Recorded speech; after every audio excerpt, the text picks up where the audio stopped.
ముందు మాట్లాడే స్థానం కల్పించింది మన చింతన ప్రభాకర్. మీ అందరి ముందు చేపడుతున్నాను. మన పేదల పార్టీ నాయకుడి పెదపాడు మండల అధ్యక్షుడు లావేటి శ్రీనివాసరావు గారికి, వేదిక మీద ఉన్నటువంటి పెద్దలు, తెలుగుదేశం పార్టీ సీనియర్ నాయకులు, మాజీ మంత్రివర్యులు మరడాని రంగారావు గారికి, జనసేన నియోజకవర్గ ఇన్ఛార్జి శ్రీమతి ఘంటసాల వెంకటలక్ష్మి గారికి, తెలుగుదేశం నాయకులు తాతా సత్యనారాయణ గారికి, పిప్పిలి వెంకటేశ్వరరావు గారికి, ఈ పార్లమెంటరీ పార్టీ కార్యదర్శి శ్రీమతి మోరు శ్రావణి గారికి, జనసేన నాయకులు చంద్రు గారికి, అదేవిధంగా బీసీ నాయకులు శ్రీను గారికి కోసం బెల్ట్ షాప్ అమ్ముతుంటే నేను సహించకుండా జైలుకు పంపించడానికి ప్రయత్నం చేశా.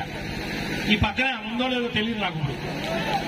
పాపం 80 రూపాయలకి మించి ఒక క్వార్టర్ బాటిల్ అమ్మితే తొక్కు పెట్టి తీసేసేవాడిని.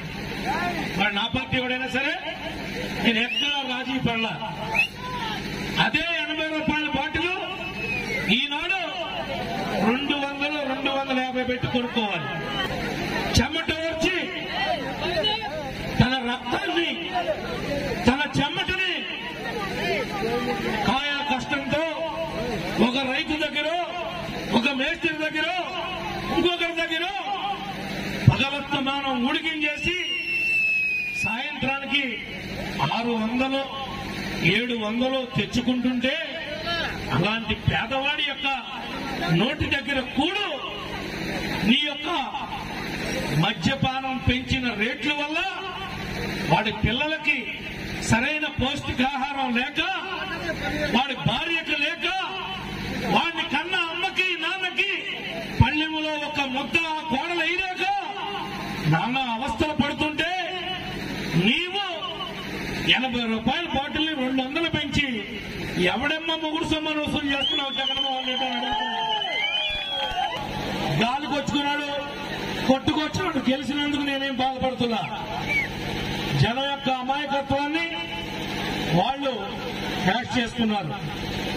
ఎందుకు గెలిచారో తెలుగులో ఈ నియోజకవర్గంలో ఇన్ని సిమెంట్ రోడ్లు కానీ, ఇన్ని డ్రైనేజీలు కానీ నేను మీలాగా ఒక పేద మధ్యతరగతి కుటుంబం నుంచి పుట్టి ఈ తెలుగుదేశం పార్టీని నమ్ముకోవడం వల్ల, ఈ పార్టీలో సేవ చేయడం వల్ల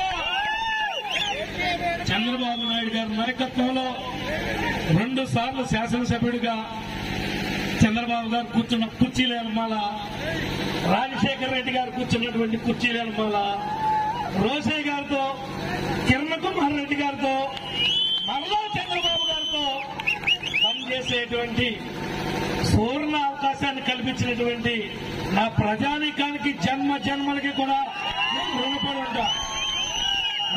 ఉంటా. నేను నాకు ఇంత చిన్న వయసులో ఏ రాజకీయ నేపథ్యం లేకపోయినప్పటికీ కూడా నన్ను పెంచి పెద్దవాడిని చేసి నన్ను ఈ స్థాయికి తీసుకొచ్చినటువంటి మీ రుణాన్ని నేనే కాదు, జన్మ జన్మలకి నా కుటుంబం కూడా ఎప్పటికీ కూడా మర్చిపోవాలని చెప్పి నేను తెలియజేస్తా ఉన్నా. నేను